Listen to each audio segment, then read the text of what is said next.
But more than anything, what I said is, I want the people to understand the power of their voice. I want them to understand that elected officials work for them and not the other way around. And the only way we were going to do that was to get loud, to get transparent, and to be accountable. And what I love about all of you, and about Red State, and about what Eric Erickson has tried to do is, it's not about who could win, it's about who should win. And you carried me.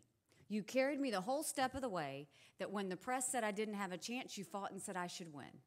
And when they started throwing bullets, you aimed back and you fought back for me. Whether you were from in South Carolina or not, you sent me $5, $10, $20, $50 donations that when I couldn't even get $1,000 together, 46 states donated. We brought in over $60,000, all within 48 hours.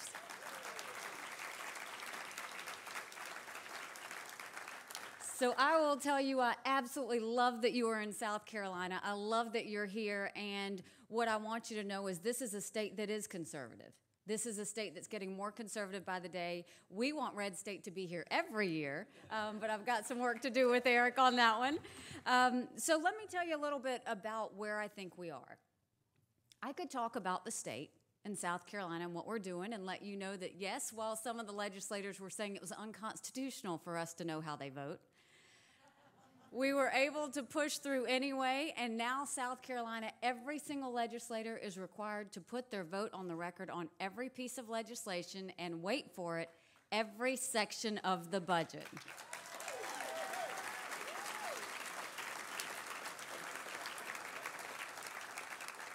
We now hold elected officials accountable. We are now transparent, and not only that, we can see their spending habits, and that is the key at the end of the day.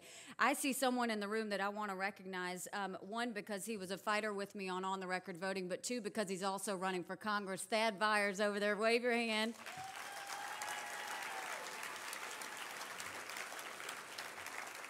A good conservative, a strong fighter, somebody you should definitely pay attention to. We've got one of the best federal delegations in the country. Thad would make a great addition to that. So I appreciate that very much. What I will also tell you is that while we did and we got legislative votes on the record, while we also passed tort reform and told people this was a very simple decision, it's either lawyers or businesses, you pick.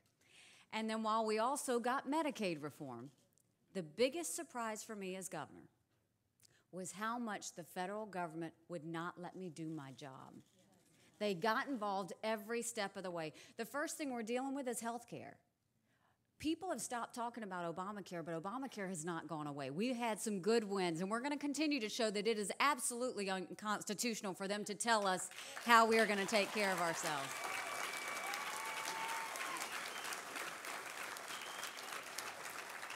But this is a bigger decision. What we're talking about with health care is people have divorced themselves from the cost of health care. They go to the doctor and they get whatever the doctor tells them to do just because. Whereas 30% of the services we get, we don't even need.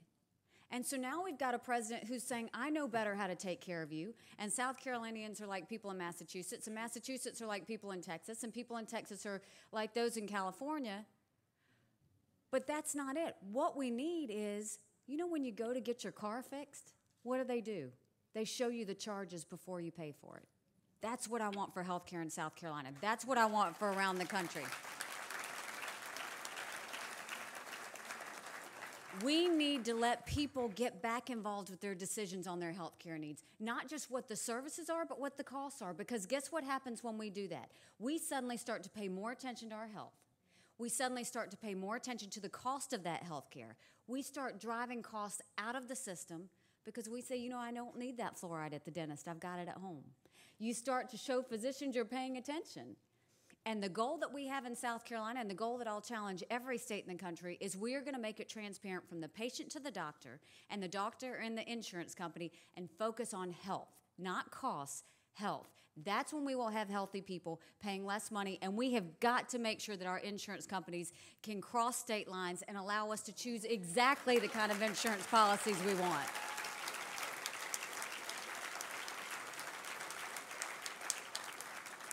So it is amazing to me that we have a president that's trying to mandate costs and mandate services in a time where all we need to do is be allowed to make our own decisions, have options, and make those decisions for ourselves. So when Medicaid is a huge part of every state's budget, instead of this president understanding it's about taking costs out of the system, he's actually mandating more costs into the system. It's taken us in the wrong direction. Another problem in South Carolina was illegal immigration. We had a law in place. We just wanted to be able to enforce it. And he told my state we couldn't.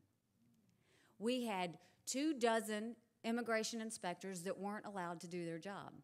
My labor license and regulations director went to the president, went to Janet Napolitano and said, we need to do this. All we need to do is be able to get one piece of paper. We just need to be able to see the E-Verify. And they said, we're sorry, you can't do it. And they wouldn't answer us, and they wouldn't answer us, and they wouldn't answer us. And I called, and they didn't call me back. I called, and they didn't call me back. And so you know what happened? I did a press conference. And I said, did you know this is going on? And we have 24 immigration inspectors that I'm going to have to lay off. We're going to have a state that can't enforce its illegal immigration laws, all because the president and Janet Napolitano won't call me back. Guess what? She called me back.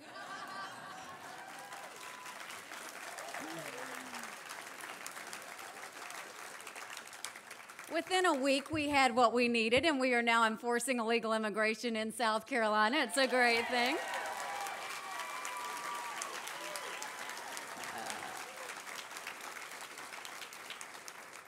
And then the unbelievable happened. The president and the National Labor Review Board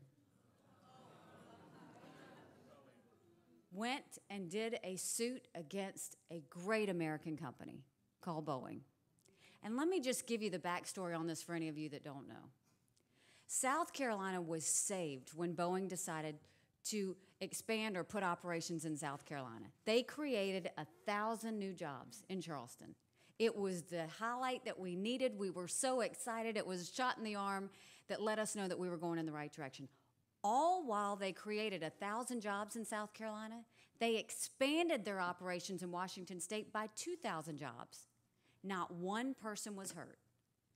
And the NLRB sued Boeing and said they had no right to do that. That is the most un-American thing I have ever heard of, and we cannot have that.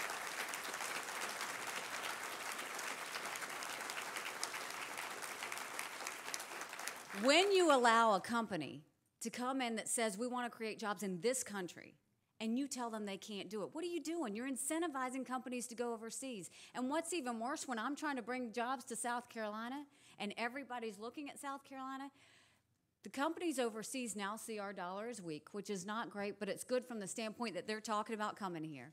And the first thing they're asking me is, what's going to happen to Boeing?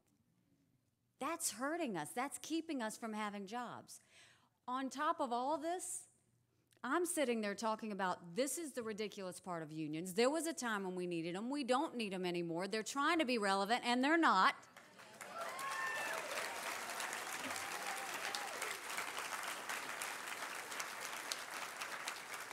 So what happened? The union sued me. They told me that I was talking too much smack about them, and I told them that if they'd quit giving me reason, I'd quit talking about it. But the truth is the unions are not relevant. And this was their way of trying to say, we're going to make ourselves known in South Carolina, and there's nothing you can do about it. Well, you know what? This governor is going to do something about it.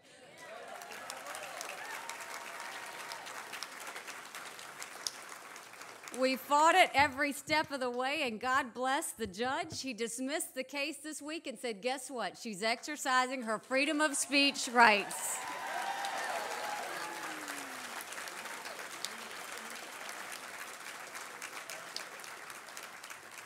Friends, that's why conservative judges matter. That's why judges need to understand our Constitution and need to understand that while unions are trying to mandate and bully through our states, our liberties and our rights mean something, and our freedoms mean something. And that judge stood up for me, and I'm way at it talking smack now. They haven't heard anything now. So I will tell you that I got sued. Boeing got sued.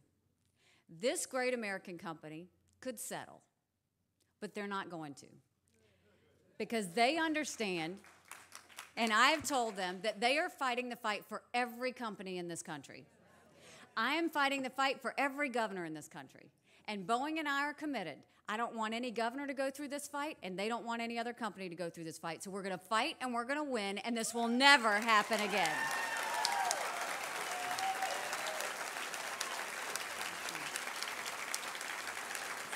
Good stuff. That's right. Good stuff.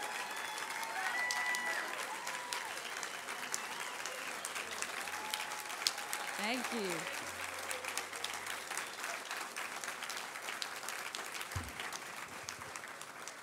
And we're going to win because we're right. You know, the sad part is Boeing's going to spend a lot of money and a lot of time that they could be hiring people with. But they're not going to stop. So they are 6 months ahead of schedule. We've got the huge Mac Daddy planes ready to go. We're going to continue hiring people, and we're going to continue to fight our fight for the companies and make sure that we can do what we need to in America. But this also comes back to the fact that when we have a president that doesn't understand what we need in this country, we've got a group in D.C. that doesn't understand our spending situation. And when you look at spending in every state, every governor has had to prioritize. Every governor has had to figure out a way to live within our means. Every governor has had to tell their people what the value of a dollar is and how we are going to understand that government was intended to secure the rights and freedoms of the people. It was never intended to be all things to all people.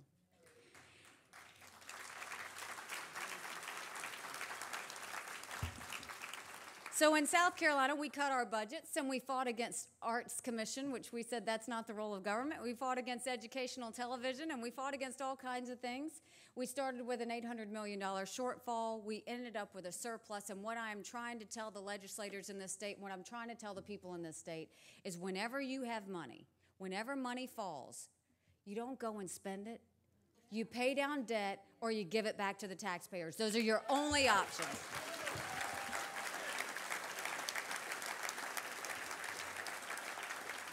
So now we have a Washington who decided they were going to do this fabulous debt deal. And the president came together with the people in Washington and they created a whole lot of drama and they stopped the world looking, everybody in the world was looking at us.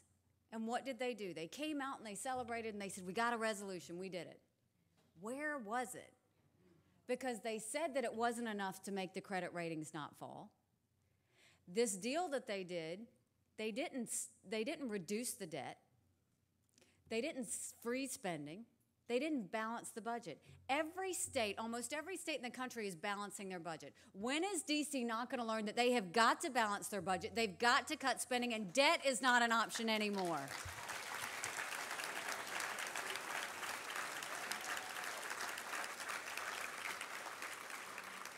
They'll understand it when we get loud.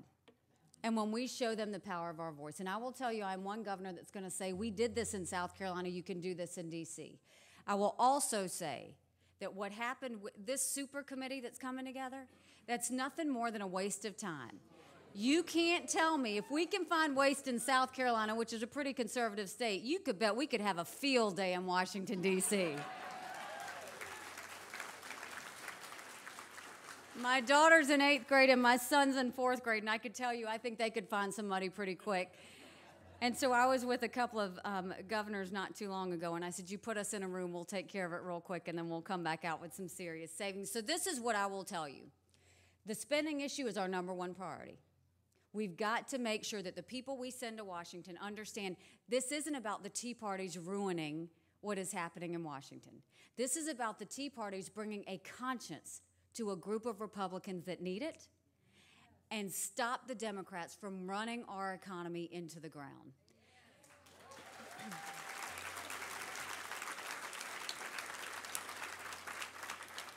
And that leads us to the presidential. What a great policy debate this is going to be. It doesn't matter what their personality is like. We want them to be a fighter, but we want them to understand all they have to do is talk on policy. Talk about health care, talk about illegal immigration, talk about securing our borders, talk about energy independence and how the cost of gas is ridiculous, whereas if we would just start taking care of it ourselves, we wouldn't need other countries in this.